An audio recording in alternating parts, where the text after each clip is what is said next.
नमस्कार किसान भाइयों, स्वागत है आप सभी का हमारे YouTube चैनल धाकड़ एग्रीकल्चर में। किसान भाइयों, इस वीडियो में हम बात करने वाले हैं प्याज के बारे में। जब हमारी प्याज की फसल 80 या फिर 90 दिन की अवस्था में होती है तो उसके बाद में हमें उसमें कौन कौन सी गलतियां नहीं करनी चाहिए, कौन कौन से ज़रूरी काम करना चाहिए और कौन सा खाद डालना चाहिए जिससे कि प्याज में बनने वाला कंद अच्छी तरीके से बड़ा बने और हमारी पैदावार अच्छी निकले। तो इस वीडियो में इसी टॉपिक के ऊपर हम पूरी डिटेल के साथ में बात करेंगे और आपको एक ऐसी महत्वपूर्ण जानकारी देंगे जिससे आप अपनी प्याज की फसल से अच्छी खासी पैदावार ले पाएँ। किसान भाइयों, पूरी जानकारी के लिए वीडियो को आप लोग आखिर तक पूरा देखें ताकि आपको सारी जानकारी इस वीडियो में समझ में आ जाए। वीडियो शुरू करें उससे पहले जो भी किसान भाई हमारे चैनल पर पहली बार आए हैं या फिर जिन किसान भाइयों ने अभी तक हमारे यूट्यूब चैनल को सब्सक्राइब नहीं किया है तो उन किसान भाइयों से मेरा निवेदन है कि सबसे पहले चैनल को नीचे स्क्रीन पर आपको एक लाल अक्षरों में सब्सक्राइब का बटन दिख रहा होगा, उस पर क्लिक करके चैनल को फटाफट सब्सक्राइब कर दीजिए और उसके पास में घंटी के निशान को ऑल पर दबा दीजिए ताकि आगे भी आपको हमारे चैनल के माध्यम से नई नई जानकारियाँ मिलती रहेगी। किसान भाइयों, बात करते हैं प्याज के बारे में। तो इस समय पर तापमान काफ़ी ज़्यादा हाई हो रहा है और ऐसे में प्याज फसल चाहे हमने किसी भी खेत में बुआई कर रखी हो, चाहे वह लाल मिट्टी हो या फिर काली मिट्टी हो, उसमें पानी की सबसे ज़्यादा आवश्यकता होती है। तो अब बात आती है कि जब प्याज फसल 80-90 दिन की होती है तो उस समय पर हमें कितना पानी लगाना चाहिए। ये सबसे बड़ी चीज़ होती है कि जब हमारी प्याज फसल में कंद बन रहा होता है, 80-90 दिन की हमारी प्याज हो जाती है तो उस समय पर हमें सही मात्रा में पानी देने की आवश्यकता होती है।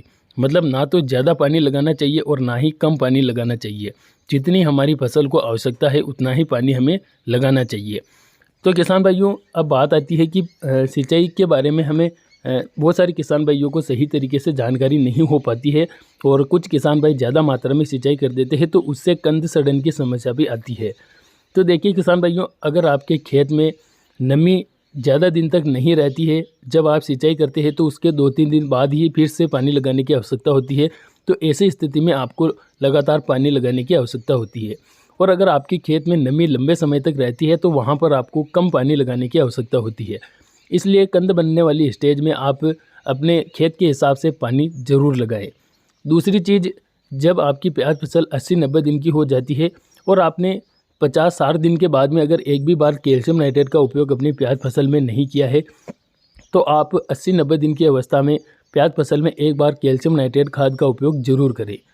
क्योंकि कैल्शियम नाइट्रेट में 2 चीज़ें पाई जाती है, कैल्शियम और नाइट्रोजन, जो पौधे की ग्रोथ को भी बढ़ाती है और जो पत्तियों और तना होता है उसमें जितनी भी एनर्जी होती है उस एनर्जी को धीरे धीरे कंद में भेजती है, जिससे कंद अपने आप ही फूलने लगता है, कंद बड़ा बनता है और इससे हमारी पैदावार अच्छी निकलती है। सीधे सीधे शब्दों में कहा जाए तो 50-60 दिन के बाद में अगर आपने कैल्शियम नाइट्रेट नहीं डाला है तो 80-90 दिन की अवस्था में आप कैल्शियम नाइट्रेट खाद का उपयोग एक बार ज़रूर करें। अब किसान भाइयों, इसकी मात्रा की अगर बात की जाए तो कैल्शियम नाइट्रेट आप 10 से 15 किलोग्राम प्रति एकड़ के हिसाब से डालकर पिलाई कर सकते हैं। इसके बाद में बात करें स्प्रे के बारे में तो देखिए किसान भाइयों, 80-90 दिन की अवस्था में कंद बनना शुरू हो जाता है और अगर आपकी प्याज फसल में पीलापन है तो आपको इतनी ज़्यादा खर्चा करने की आवश्यकता नहीं है, क्योंकि कंद बनने वाली स्टेज में पीलापन आता ही है। अब वहाँ पर आपको स्प्रे में केवल एक ही चीज़ का उपयोग करना है, वो है NPK 0050 और बोरान। किसान भाइयों, ये दोनों चीज़ें मतलब NPK 0050 और बोरान। NPK 0050 में 50% पोटास और 17.5% सल्फर पाया जाता है, जो प्याज के कंद को बड़ा बनाने के लिए आता है।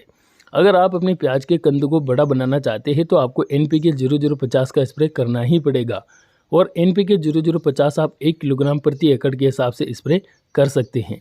अब बात आती है बोरान की, तो बोरान आपके कंद की चमक बढ़ाएगा और कंद को मजबूत बनाएगा, जिससे कि आपकी पैदावार ज़्यादा निकलेगी।